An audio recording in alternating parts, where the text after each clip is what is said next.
Hi, everybody. Dan Illman, Mike Beer. Graded stakes action for the 2-year-old fillies at Saratoga on Sunday. It's race number 10. We're going 6.5 furlongs. It's the $200,000 Adirondack Stakes, one of several stakes races at the spa on Sunday. Get involved with that DRFBets account. Sign up using the promo code HELLO. Let's meet the field of juvenile fillies going 6.5 furlongs in the grade 2 Adirondack. Mike, the favorite, and the horse to beat's on the outside. That's Magic Dance. She has the figs, both of those figs faster than anything else the rest of this field has ever run. She is a half-sister to Guarana, currently the divisional leader in the 3-year-old filly set.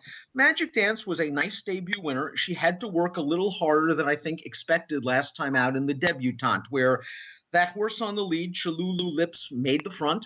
Magic Dance at 3 to 10 came after her, but had to work very hard. And now she's going to have to stretch out another half furlong. The good news is she has a nice outside post position, and she has the racing experience over her main competition. Yeah, those are two very important things, too. I like that she already has 2 starts, and she's run well in both of them. She's already a stakes winner. She's already been 6 furlongs.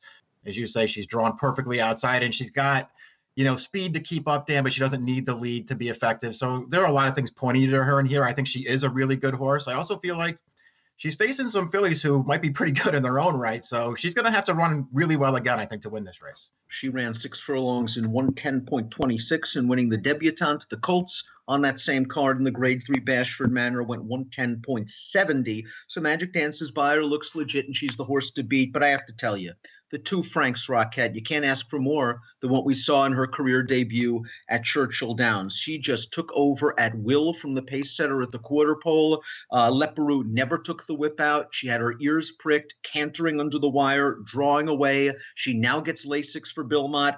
She might even get the jump on the top pick if she breaks well from this inside post. I liked everything about her debut. Yeah, me too. It's funny, if you look at the running line, you'll see that she wasn't on the early lead, but she had speed in that race. She was able to keep up 3 wide, and she just aired on that field. I mean, that was a really, really impressive debut. Can she back it up as they step her into a graded stakes race? I don't know. I kind of suspect that she can. She was really impressive first time out. The inside post, inside draw, maybe that's not a great thing for her, but if she breaks, I think she's going to be a handful in here, Dan. And she's certainly bred. She's by the good stallion Into Mischief. Her dam won the Arlington, Washington Lassie, and the dam has already thrown a stakes place dirt sprinter. Timeform US has her second in the pace projector. I agree, because Integral looks like the horse they're all going to have to catch for trainer Todd Pletcher. She made her first start against winners in the Schuylerville opening weekend. She caught a muddy track. Maybe she didn't care for it, Mike, but boy, was she getting tired at the end of that race. She never could shake the winner, who was the pace presser in that race. That horse ran by her, and she was exhausted in the lane. Now she's got to go another half furlong. You have to respect speed always, but Frank's Rockette's not going to let her get away, is she? Yeah, I don't think so. We'll see what happens. I thought she ran okay last time, but, she made the lead. The top 3 finishers, and they're all good horses, Dan. They were chasing her in there, and I thought she did the best she could do. I'm with you, man. She was exhausted in the stretch in there, and I know she went a pretty good pace in there, but she was just going up and down at the end. Maybe it was the wet track. We'll find out. I think this is a tough spot for her right back. Trainer Gary Gullo is one of our favorite under-the-radar horsemen in New York. He's got 2 maiden winners in here stepping up for the first time in their second starts. Here's a formulator fact for both Big Q and Miss Pepina. Past 2 years, maiden winner last out on dirt, 6 for 16, $8.24 ROI. Let's begin with Miss Pepina. She is a pint-sized filly, and I loved what she did in her debut. She took dirt down towards the inside. It looked like she was running up onto heels. Rosario put on the brakes. She relaxed. She waited. Rosario asked her to split horses, and she dug it down. Yes, that pace collapsed in that race, but Miss Pepina showed a lot of professionalism, like a hardened, battle-tested older horse. This is a tough task, however. It is, but she ran legitimately well first time out for all the reasons that you mentioned. I mean, I thought she got outpaced a little bit early in that race, and then, wound up in behind horses all through the turn. But you know what? She handled all that like a pro. Once Rosario got her clear in the stretch, I mean, she basically closed that race down all on her own. He was not really getting into her in that race. That was a really impressive debut. Is this a tough spot? Yeah, this is a tough spot, but I'm using this horse somewhere. I think she's going to be a fair price. It's a very tough spot for her uncoupled stablemate, Big Q. But I like the things Big Q did in her debut because she made a prolonged three-wide move into contention in that race and kept on going. It was a slow race. It was against New York breds. They're taking a shot in here. I think this is a case of too much too soon.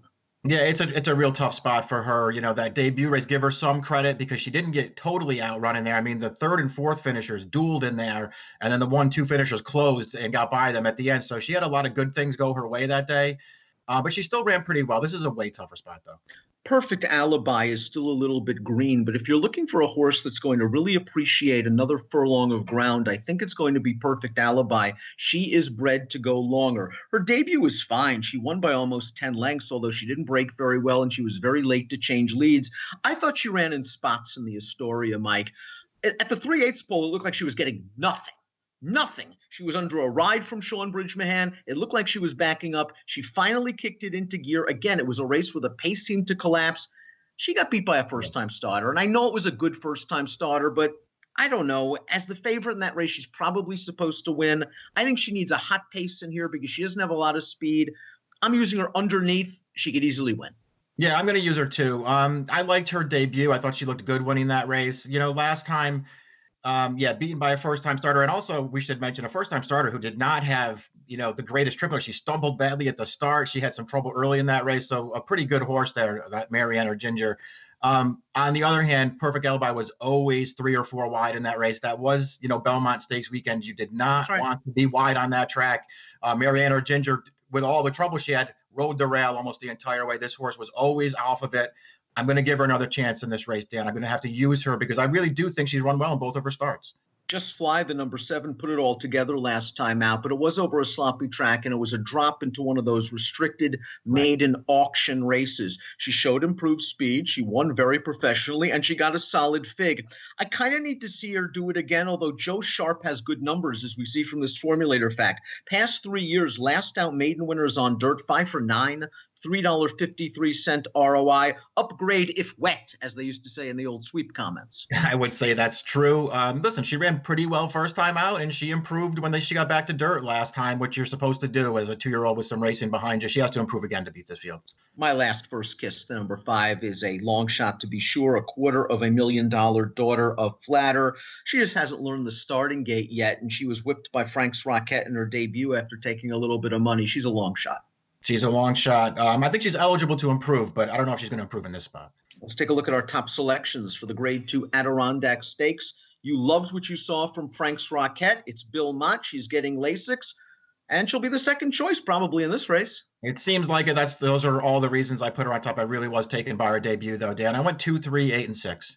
I'm going to chalk out. I know Magic Dance. I think to me is just one of those typical Asmussen, precocious early 2-year-olds. Maybe they got 3 to 5 races in them, and then the rest are going to catch up. And I think this is just a nice spot with an outside stalking trip. I think she gets through this, but I'm really interested to see what your horse does. I went 8, 2, 3, 7 in the Grade 2 Adirondack, one of several stakes at the Spa on Sunday. Get involved with your DRFBets account. Sign up, use the promo code HELLO, and start punching away. Approximate post time for the Adirondack, 6:23 Eastern. Good luck.